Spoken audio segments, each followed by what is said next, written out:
This is Kung Fu Vampire, and I'm hanging out with the homies, Gross Magazine.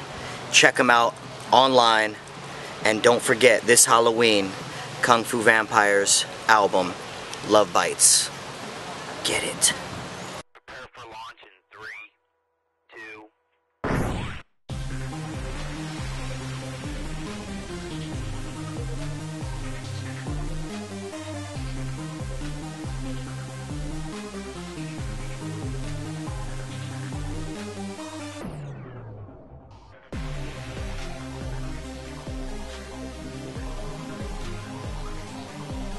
Jeremy here with Gross Magazine at the Underground Rebels tour in Columbus, Ohio with Kung Fu Vampire. How you doing today, man? I'm great, man. Feeling good. Glad to be here. Yeah? It's starting to cool down, so it's feeling good. It is. About 10 minutes ago I was dripping sweat. Now I'm a little bit better. I think it dropped about 10 degrees just now. It might have. Okay, so let's jump in here. Could you please tell us where you came up with Kung Fu Vampire? And especially the wardrobe also. You know, basically in 2000, some buddies of mine and I were in the backyard at my house, and one of them had recommended we do a Kung Fu movie back there. The other one was like, we should do a vampire movie back here. And then one of us put the words Kung Fu Vampire together. And we were actually going to name our album that at the time. And we were going to call it the Kung Fu Vampire Satire. It was just going to be a project. And I ended up taking on the name. It just fit my character, it fit my lifestyle, and my buddies kind of named me, you know? And so I was always into the Asian culture, Japanese culture, Chinese culture. Whenever someone says, what do you want to go eat? The answer is always Japanese food, you know what I mean? Like, all my girlfriends were Asian. All my doctors, my chiropractor, my dentist, everybody, everything around me. I just love the Asian culture, the style of dress, the flavors, everything about it, man. And the vampirism was pretty obvious. I would sleep till 2 every day, you know, almost have black eyes, black hair. I just looked like a vampire. I was into dark stuff, and musically, ever since I was young, when the group I was in with some buddies of mine from my neighborhood, and I always was into the darker style. They would produce beats that were more funky and happy. I was always into the darker stuff. I was influenced by industrial music and early techno, early electronica. We're talking 80s stuff, you know, and you know, rock and roll and classic hip hop. So I wanted to merge those together, and the Kung Fu Vampire sound is a yin and yang. It's a bit of positivity and dark coming together. You know what I mean? So that's kind of the background behind that. I call it the yin and yang of Fang. Cool. All right. Well, what was it like being part of E40's Zombie? Oh, it was great. It was, you know what, the best things in life are always sporadic. I'm finding that out, you know. Showing up to a venue when you think it's going to be 50 people and it's 400 people. Yeah.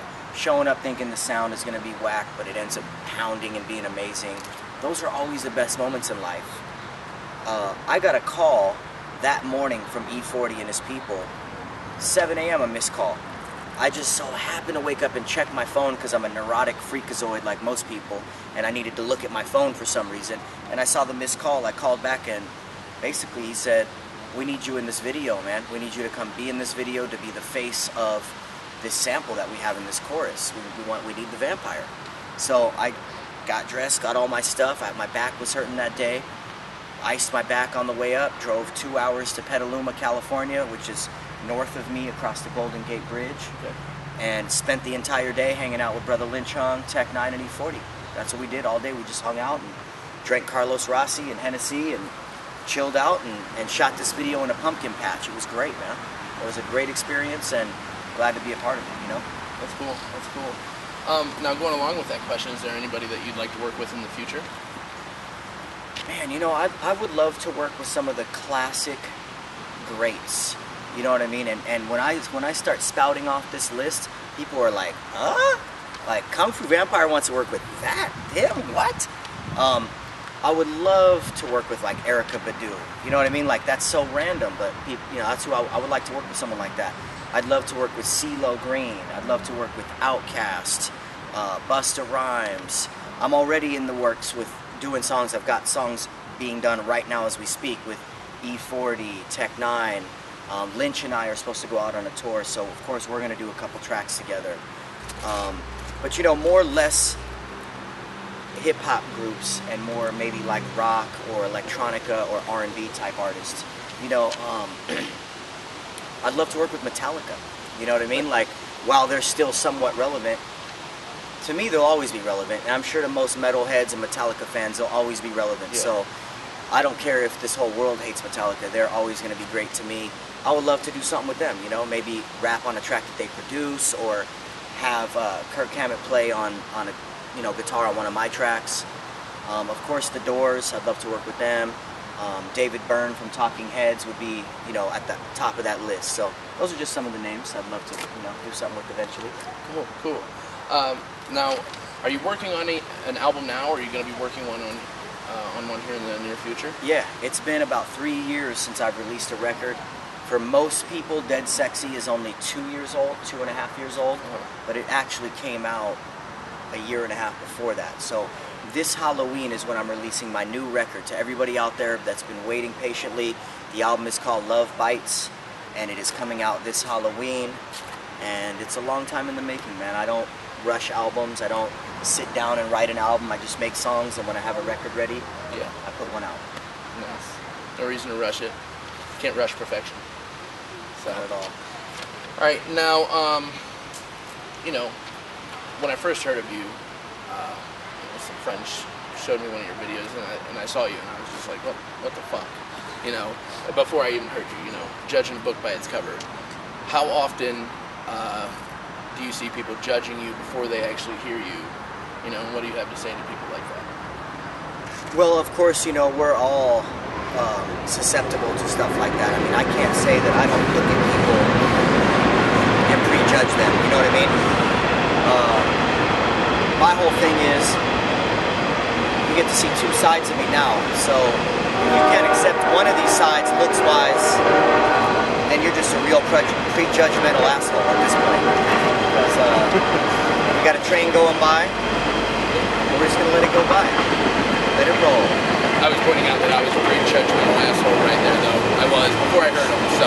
It's what it is it's usually 75% of people look at that look and go, holy shit, that's dope. You know what I mean? Yeah. Especially horrorcore fans, juggalos, metalheads, people who are sick of the same shit. They look at the bald, painted Kung Fu vampire in an Asian, you know, emperor's gi or gown or whatever you want to call it. They look at that and go, yes!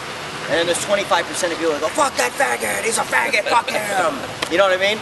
The real deal is that I can spit, and you know that, period. You the fan, you the non-fan, you know I can spit. So it's not even just about raps. I make beats. I made the I Count beat.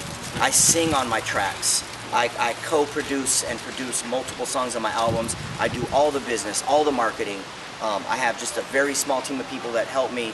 So what we're doing should be respected. You don't have to love what I do, but I think you should respect what I do because it's 100% independent. Not independent in the way some of these labels that are independent millionaires are. Independent meaning me, my pocket, and my 2 or 3 friends do everything you see that has to do with Kung Fu Vampire. So as far as the prejudgment, now you get a chance to see me a different way. I don't rock the paint. I don't do any of that, and the reason why is because I want to hang out with fans before and after the show. I don't want to be painting my face, shaving my head, cleaning it off, doing all this stuff. When you see me, you see me. Raw beats, raw rhymes, live band. On this tour, I do not have the live band, but most of the time, I always have the live band. And you're getting the essence of Kung Fu Vampire. And if you can't like it then you really don't like the music, and that's fine. You know what I mean? That it is what it is. I don't expect everybody to like my music. Nobody likes everybody's music. So personally, I think my stuff is very universal. If you sit down and listen to it and don't judge it by the name or judge it by the looks, I think for most people, when they see the name and they see me live, they say that makes sense. I agree. I have nothing else to say to that. I definitely agree to it. Yeah, once I heard you, I was just like, that goes together. So I didn't really understand it to begin with. But I think what I do is it's so everybody thinks they're so different and individualistic. You know, that's just kind of an irritating thing that you hear all the time. Yep. What style of music do you do? Oh, it's so unique. It's a little this and that. I don't say, we do hip hop music. I make hip hop music with a live band. I have a live band. I think the true fact is my stuff is unique. It's gothic. We have opera singing. We have live instruments. We have cello and violin incorporated into the performance and into the recordings. There's just different styles. You know, when you see me tonight on this tour, we're on the Underground Rebels tour right now, by the way. I have a Caribbean song. I have different flavors. East Coast flavored hip hop, West Coast, hardcore, maybe what some people would say gangster rap, horrorcore. It's all over the place, but it's rap music. I make hip hop music, and I don't want to put too much of a spin on it. You know what I mean? It is hip hop. Well, you've gained a fan here, so if that makes you feel any better. Now, when you do a music video, is it a lot of it your vision, or do you collaborate with the director, or leave it up to them to have them, you know, give their version of what you're saying, or is it all, do you do a lot of it? Well, we've only done 2 music videos ever, and I've been doing music since 1991. Put out my first tape with my buddies in 91, 92, and been doing that ever since. Never did a music video because I always felt like it wasn't ready. I didn't like the songs. It was never, I always had this style in my head that was gonna be what I wanted people to see and hear for the first time. And so I only have 2 videos. The first video, I found all the locations. I scouted all the locations myself, got all the models with the help of some friends and a singer that works with my group. And the reason why we did that first video, who knows if I even would have had a video if it wasn't for this, but a director by the name of John Kim out of LA via Tokyo and Japan, he said, I want to do a music video, I'll do it for free, let's do it. You know what I mean? So he said, let me do my vision, because it was for his reel. So the I Count video was his vision, my locations, my models, my makeup artists, my everybody and every place we went, my song, my production, and he shot the video. Nice. Grinder was 100% my vision, Okay. from start to finish, ideas, everything, but not the location. The location was chose by the director, so almost the exact opposite. Yeah. The director we used, Element 151, did a phenomenal job at executing the vision that I had explained to him that I wanted. Yeah. So I really just am grateful that I found the right people for that.